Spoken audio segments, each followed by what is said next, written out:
Viola Desmond won't be budged.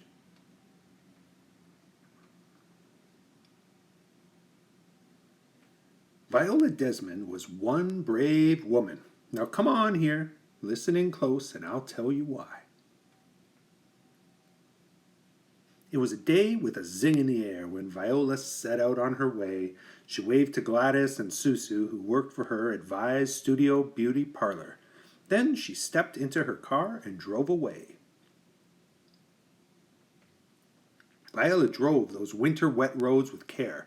She had a meeting to attend 3 towns away. But guess what? She never made it there. First, she heard a rattle. Then she heard a clunk, and her car began to shake. Quick, quick! Viola drove into New Glasgow, Nova Scotia, to a garage. The mechanic said it would take some long hours to fix up the car, so Viola made plans to pass the time. She walked up the street and down until she came upon the beautiful Roseland Theatre. I'll watch a movie, Viola thought, and she stepped up to the window to buy a ticket for the show. Her ticket in hand, Viola found the perfect seat, right down close where she could see real good. But then she felt a tap on her shoulder. She looked up into the face of the usher. "You have a cheap upstairs ticket," she said. "You have to go up to the balcony." "Well," said Viola, "that cashier must have made a mistake. I'll just go on and buy me a main floor ticket then."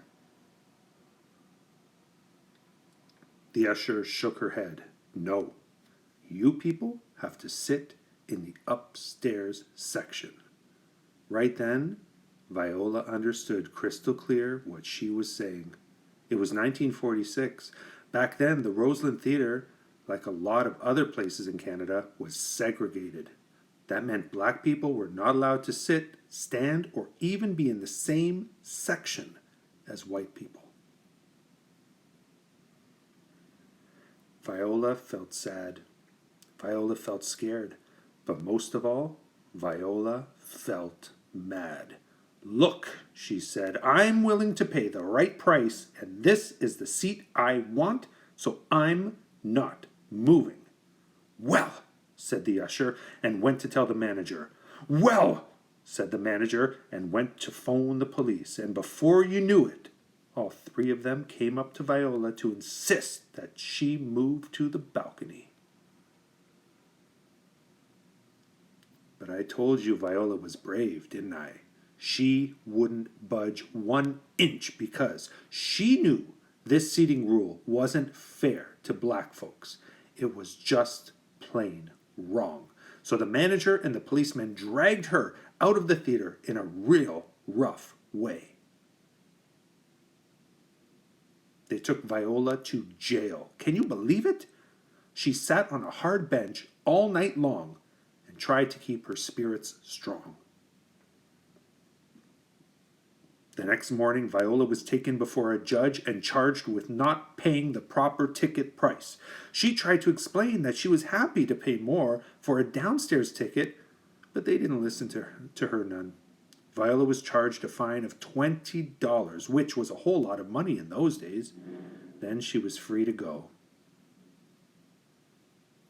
Viola was glad to get back home to her beauty parlor. When she came by to visit, she told them what happened to her in New Glasgow. The story made them angry too.